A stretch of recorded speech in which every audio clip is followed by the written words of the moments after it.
Guys, welcome back to the channel. Fabrizio Romano here as always to keep you posted on the transfer market. And as usual, guys, the window is closed, but not in every country.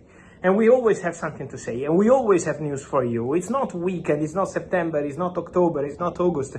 It's just about the news. And so let's jump into it.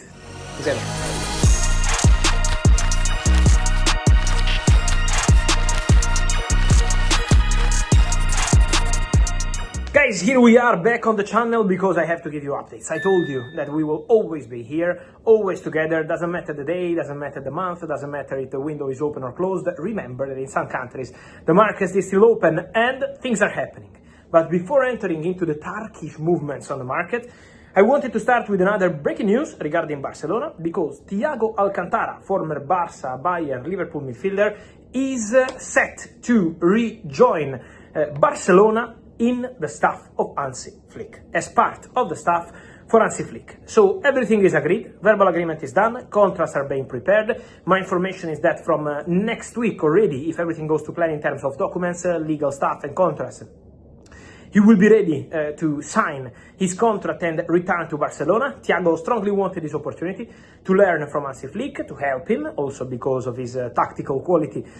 He's a football man, a proper football man, and so Hansi Flick strongly wanted Thiago again with him, because Thiago already was part of the staff for a few months last year, then left Barcelona. Now he's back as part of the staff, and so everything agreed. Thiago Alcantara, who was a player for Hansi Flick at Bayern, they have a very good connection. Well, they will be together again at Barcelona as part of the staff, and so we wait for an official statement, but I can confirm today that the agreement is almost done and Thiago Alcantara will be back to Barcelona. And so a good news for Barca fans to have a former player like Thiago. He's still very young, but a former player like Thiago to be part of the staff of Hansi Flick at the club. But the big bomba of the day is an exclusive news I dropped over the afternoon.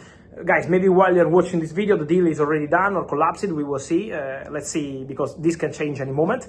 But what I can tell you, at 5 p.m. Italy time, 4 p.m. UK time, is that there is an agreement between Trabzonspor in the Turkish Super League and Manchester United for Andre Onana.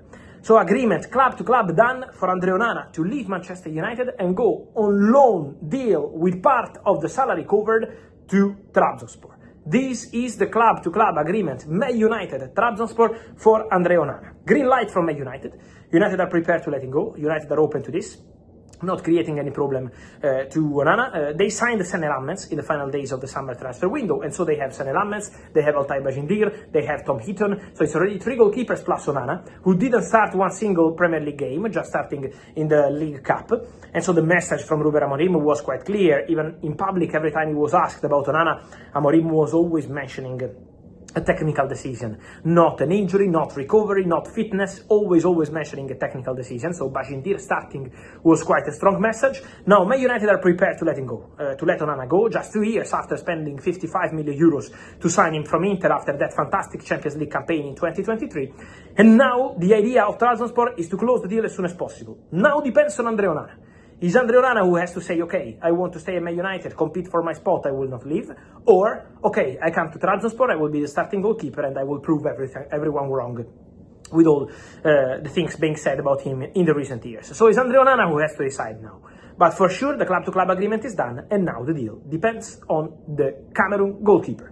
So let's see what happens. Again, maybe while you're watching this video, you already have the outcome of this decision from Andre Onana, but for sure, club-to-club is okay, and so I think there is a chance for this deal to happen. About Turkish clubs, guys, I wanted to add something else, because there are movements from Turkish clubs, and so let's explain to you what's going on. Besiktas are one to watch, because they are looking for a winger on the market. They made some calls for Leandro Trossard already over the recent weeks. They tried for Jadon Sancho in August. Was not possible because Sancho didn't want to move there and then he joined Aston Villa. They made an inquiry for Leandro Trossard, but my understanding is that Arsenal don't want to sell Trossard. Trossard already agreed a new contract with Arsenal in August, so it's already all verbally agreed. And so at the moment, guys, I'm not aware of anything really concrete into these opportunities for Benfica to get Leandro Trossard. We have to see how the conversation will be. We have to see what Besiktas will decide to do in terms of proposals. But what I can tell you is that Arsenal don't want to lose Trossard, and Trossard is very happy at Arsenal. He's an important player for Mikel Arteta. Already 1 year ago, Around this time, it was September 2024, he had the opportunity to go to Al Ittihad and the deal collapsed because Arsenal didn't want to lose the player with the market closed, and now it's quite a similar situation with Trossard and Besiktas, with Arsenal at the moment closing the doors. I can also reveal to you that Besiktas also called for Federico Chiesa. Besiktas in the last 24-48 hours tried to call for Federico Chiesa to understand the situation at Liverpool. What I can tell you is that Liverpool are not letting Federico go on loan.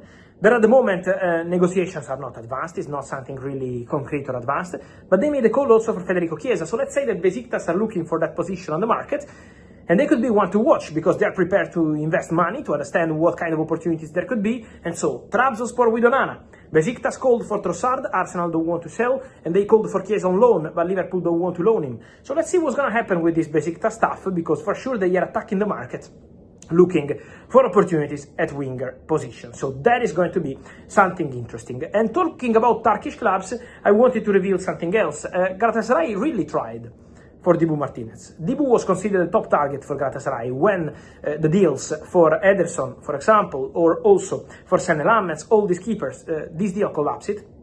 Diogo Costa was always impossible, despite the reports there was nothing into it. Then Dibu Martinez was a possibility considered by Galatasaray, but Dibu doesn't want to move there. Dibu prefers to continue at Aston Villa, to continue in Premier League in a World Cup season, and so didn't open doors to Galatasaray move.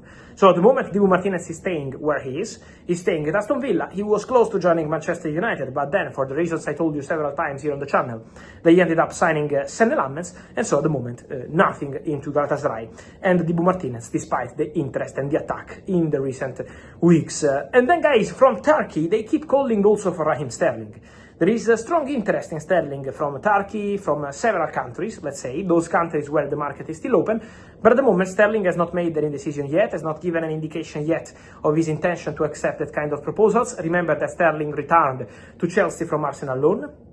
That Sterling, in that case, at the moment prefers to stay at Chelsea and wait for the right opportunity. Obviously, he's out of the project at Chelsea. He's not playing. He's not even part of the first squad at Chelsea.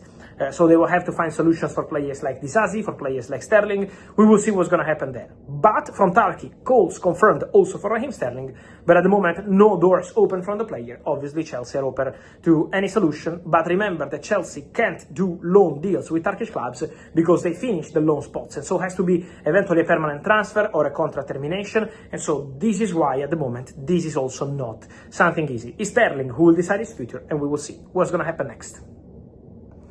And so guys, let me know your thoughts on all these stories from Onana to Thiago, but also Dibu Martinez, Trossard, Chiesa, Raheem Sterling and all the rest. Guys, I wait for your opinion on all these stories here in comments. Remember to like this video, turn on the notification bell, subscribe to the channel because every day there is a lot of things for you, as you can see, and see you soon.